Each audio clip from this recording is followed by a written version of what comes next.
묵상이 도와주심으로 새벽 예배를 시작하겠습니다. 하나님 감사합니다. 밤밤에도 우리를 주님의 품에 편히 쉬게 하시고 새날을 주시고 예배케 하신 은혜에 감사합니다. 오늘 이 하루도 주님과 동행하는 하루가 되게 하시고 주님을 기쁘시게 하는 하루가 되도록 인도해 주옵소서. 오늘도 우리의 목자가 되어주셔서 구름기둥과 불기둥으로 지켜주시며 또 만나와 매출하기로 공급하시고 인도하여 주옵소서. 오늘 우리가 행하는 모든 길에서 주께서 주의 지팡이와 막대기로 우리를 호위하시고 인도하심을 누리는 하루가 되게 하여 주옵소서. 혼란스러운 세상 가운데서 주님을 목자 삼게 하시고 어떤 염려도 불안도 문제도 하나님께 맡김으로 하나님이 주시는 평강과 안식을 누리게 하여 주옵소서. 예수님의 이름으로 기도합니다. 아멘.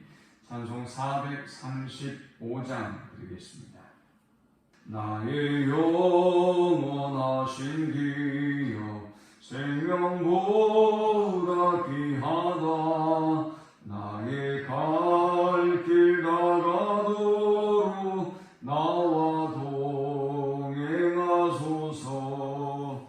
주께로 가까이 주께로 가오니 나의 갈 길 다가도록 나와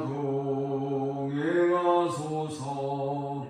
세상 부귀한 일환과 모든 명예 버리고 험한 길을 가는 동안 나와 동행하소서. 주께로 가까이 주께로 가오니 나의 갈 길 다가도록 나와 동행하소서. 모든 골짝 지나가며 험한 바다 건너서 천국 문에 이르도록 나와 동행하소서. 주께로 가까이 주께로 가오니 나의 갈 길 다가도록 나와 동행하소서. 아멘. 오늘 이 시간에 주시는 살아계신 하나님의 말씀은 구약성경 사사기 14장 1절에서 9절의 말씀입니다. 삼손이 딥나에 내려가서 거기서 블레셋 사람의 딸들 중에서 한 여자를 보고 올라와서 자기 부모에게 말하이르되 내가 딥나에서 블레셋 사람의 딸들 중에서 한 여자를 보았사오니 이제 그를 맞이하여 내 아내로 삼게 하소서 하니 그의 부모가 그에게 이르되 내 형제들의 딸들 중에나 내 백성 중에 어찌 여자가 없어서 내가 할례받지 아니한 블레셋 사람에게 가서 아내를 맞으려 하느냐 하니 삼손이 그의 아버지에게 이르되 내가 그 여자를 좋아하오니 나를 위하여 그 여자를 데려오소서 하니라. 그때 블레셋 사람이 이스라엘을 다스린 까닭에 삼손이 틈을 타서 블레셋 사람을 치려 함이었으나 그의 부모는 이 일이 여호와께로부터 나온 것인 줄은 알지 못하였더라. 삼손이 그의 부모와 함께 딥나에 내려가 딥나의 포도원에 있는즉 젊은 사자가 그를 보고 소리지르는지라. 여호와의 영이 삼손에게 강하게 임하니 그가 손에 아무것도 없이 그 사자를 염소 새끼를 찢는 것 같이 찢었으나 그는 자기가 행한 일을 부모에게 알리지 아니하였더라. 그가 내려가서 그 여자와 말하니 그 여자가 삼손의 눈에 들었더라. 얼마 후에 삼손이 그 여자를 맞이하려고 다시 가다가 돌이켜 그 사자의 주검을 본즉 사자의 몸에 볼대와 뿔이 있는지라. 손으로 그 뿔을 떠서 걸어가며 먹고 그의 부모에게 이르러 그들이 그것을 들여서 먹게 하였으나 그 뿔을 사자의 몸에서 떠왔다고는 알리지 아니하였더라. 아멘. 불임한 여자가 오랫동안 불임 상태에 놓이게 되면 임신에 대한 소망을 잃어버릴 수밖에 없고, 또 그것을 너무나 당연하게 익숙하게 여겨서 아이를 갖는 열망을 포기해 버리고 말 것입니다. 이스라엘의 영적인 상태가 딱 그런 상태였습니다. 40년의 블레셋로부터 압제와 억압을 당하면서 이제는 그것이 너무나 익숙해져 버렸습니다. 그들은 이제 하나님 앞에 회개하지도 부르짖고 기도하지도 않았고, 또 이제 그 상황으로부터 자유케 되어야 하겠다는 열망도 잃어버린 채였습니다. 그런데 하나님께서 이렇게 절망적인 상황에 있는 이스라엘에게 수태고지, 삼손의 수태고지를 말씀해 주셨고, 그것은 위로부터의 하나님의 구원을 의미하는 것이죠. 하나님의 주도적인 구원을 의미하는 것입니다. 그들이 회개하고 부르짖어서 지금까지 하나님이 도우시고 구원해 주셨다고 한다면, 블레셋의 억압과 압제를 받는 이 상황에 와서는 더 이상 구원의 열망도 구원의 가능성도 그들은 전혀 없는 상태가 되어버린 것입니다. 마치 예수님이 이 땅에 오실 때의 상황처럼 그들에게는 구원의 가능성이 전혀 없는 불임의 여인과도 같은 상태였던 것입니다. 그런데 하나님께서 삼손을 보내시고 그의 구원의 역사를 시작하셨습니다. 그런데 문제가 생겼습니다. 오늘 이 본문에 보니까 삼손의 성장하는 과정을 소개하고 있는데, 삼손이 그 일을 감당하기에 합당한 사람인가, 우리가 의문을 제기할 수밖에 없는 일이 등장합니다. 본문에 딥나라고 하는 지명이 있는데, 딥나는 원래 삼손이 속해 있는 단지파에게 속한 땅입니다. 그런데 문제는 단지파가 작고 약한 지파이다 보니 이 땅을 지켜내지 못하고 블레셋 사람들이 침략하고 그곳에 거주하고 있는 땅이 바로 딥나입니다. 이 딥나는 삼손의 고향과 가까운 곳입니다. 그래서 삼손이 어느 날 그곳에 내려갔는데 블레셋 한 여인에게 반하게 됩니다. 그리고 이 부모에게 와서 그녀와 결혼을 하겠다고 합니다. 이 부모님들은 깜짝 놀라서, 야, 너는 하나님의 백성인데, 너는 나실인인데 어떻게 이방인과 결혼을 하겠느냐? 안 된다 라고 말해요. 그런데 이 친구는 거기에 대한 답은 안 하고, 내가 그녀를 사랑합니다, 그녀를 데리고 오세요, 그녀하고 결혼하겠습니다 라고 고집을 피웁니다. 자, 우리는 이 일련의 과정을 통해서 삼손이 하나님의 사람으로, 하나님의 사사로 세워져 가는 그 과정을 살펴보면서 세 가지 영적 교훈을 묵상하고 함께 은혜를 나누고자 합니다. 이 본문이 주는 첫 번째 영적 교훈은 하나님이 쓰시지 못한 사람은 없다라는 것입니다.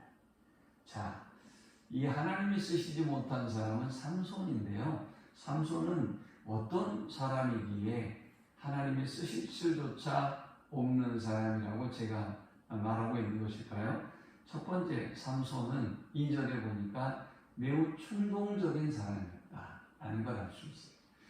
원래 나실인이라고 하는 사람들은 하나님 앞에 구별된 사람이고, 어려서부터 이 아이는 나실인으로 부모로부터 듣고 성장한 아이고, 또 그렇게 기도하면서 이 아이를 믿음 안에 세워가려고 부모들은 몸부림쳤을 것입니다. 그런데 뜻밖에도 이 아이는 딥나의 블레셋 여인에게 반하고 그 여인과 결혼하겠다고 하는 충동적인 모습을 보여줍니다. 두 번째, 그는 어떤 사람이었을까요? 이 친구는 율법과는 무관한 아나무인한 삶을 살아갑니다. 어떻게 율법과 무관합니까? 이방인 여자와 결혼하려고 하는 것 자체가 그러했고요. 그 다음 5절에 보면 포도원에 이른즉 그랬는데, 원래 민수기 6장에 보면 이 나실이는 포도나무를 멀리 하라고 그랬어요. 그런데 이 친구는 전혀 개의치 않아요. 그냥 포도원에 이르렀습니다. 그리고 그곳에서 사자를 만났는데 이 사자가 이 삼손을 보고 부르짖어요. 소리를 냅니다. 그러니까 삼손이 이 사자를 찢어 죽여버립니다. 자, 얼마든지 죽일 수까지는 있습니다. 그런데 이제 그 다음이 중요합니다. 이 사실에 대해서 그는 부모에게 알리지 않습니다. 6절에. 그런데 왜 그게 중요할까요? 이 나시린은 죽음을 가까이 하면 안 됩니다. 그러면 부정해지기 때문입니다. 그러면 이런 일이 있었다면 부모에게 알려야 되겠죠. 그리고 정결 예식을 행해야 합니다. 그런데 이 친구는 알리지 않습니다. 왜요? 중요하게 생각지 않았을 수도 있고요. 또 부모에게 이 일을 알리면 야 어떻게 하니 큰일 났다. 얼른 정결례를 행하자. 정결의 예식을 행해야 되기 때문에 그것이 불편해서 이 친구는 이 일에 대해서 부모에게 말하지 않습니다. 삼손은 8절에 보면 다시 그 사자의 주검으로 갑니다. 그러니까 이 친구는 도대체 하나님의 율법이 그에게 어떤 의미일까 우리가 의구심을 가질 수밖에 없는 사람이 또 죽음에게 의도적으로 가까이 가고 있단 말이죠. 그리고 그 죽음에 있는 꿀을 꺼내서 먹습니다. 아무 문제가 없는 거죠. 그리고 그만 먹는 게 아니라 그의 부모에게도 갖다 줍니다. 이것은 무엇을 의미할까요? 부모까지도 부정케 함을 의미합니다. 그리고 이것이 어디에 났는지도 알리지 않습니다. 만약 알리게 되면 어떻게 될까요? 이 녀석, 우리는 이거 먹지 않겠다. 그럴 수도 있고요. 이 녀석 왜 죽음을 가까이 했느냐라고 하고 얼른 큰일 났다. 정결예식을 행하자 라고 할 것이기 때문에 이 아이는 이 모든 사실을 숨겼던 것입니다. 참 나시린이라고 하기에는 너무 패역한 사람이 삼손이죠. 그러면 하나님은 왜 하나님의 사람으로 사용하실 삼손을 앞으로 이스라엘을 구원할 사사로 세우실 삼손의 이야기를 이렇게 비관적인 모습들을 소개하고 있는 것일까요? 이 삼손의 모습은 당시에 이스라엘의 영적 상태를 그대로 보여주고 있는 것입니다. 그래서 하나님은 이 삼손을 통해서 그럼에도 불구하고 이스라엘이 삼손과 같은 영적인 상태에 있어서도 너희를 사랑하며 구원하기를 원하고 또 아무리 그 사람이 삼손과 같이 패역하고 하나님과 무관한 삶을 살고 있다 할지라도 하나님이 그를 사용하려고 하시면 사용하지 못할 사람이 없다는 것을 보여주고 있습니다. 6절에 보면 여호와의 영이 삼손에게 강하게 임하니 그가 손에 아무것도 없이 그 사자를 염소 새끼를 찢는 것 같이 찢었으나 그랬어요.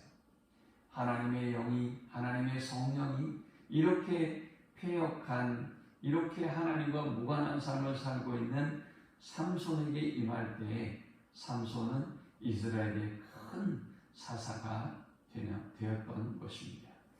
두 번째 우리가 이 본문을 통해서 얻을 수 있는 영적 교훈은 하나님은 인간의 실수나 고집까지도 사용하시는 하나님이시다라는 것입니다.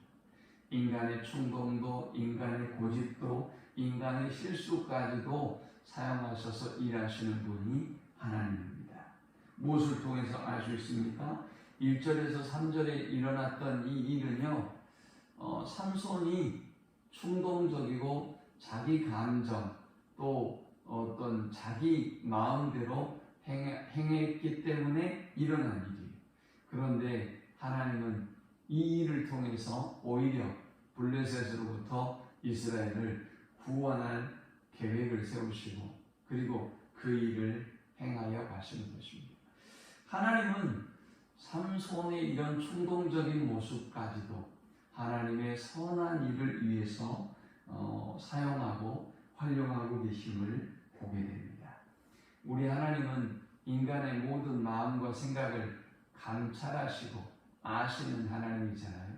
그리고 그 마음과 생각까지도 인간이 잘못된 생각을 하고 잘못된 판단을 했다 할지라도 그 실수와 그 연약함까지도 사용하시고 하나님의 뜻을 이루시는 분임을 알 수 있어요. 그러므로 우리는 지금 코로나에 힘들고 어려운 시대를 살고 있는데 하나님이 지금 이 시대를 통해서 우리에게 무엇을 원하는지 질문해야 되겠고요. 또 이런 시대에 저 정치인 혹은 저 사람 이런 또 나를 통해서 하나님은 어떻게 하나님의 일을 행하시는지 우리가 듣고 보고 깨닫고 나아가야 할 것입니다. 트럼프라는 지도자, 두테르테라고 하는 지도자, 우리가 참 보기 힘들었던 패턴의 지도자들 아닙니까?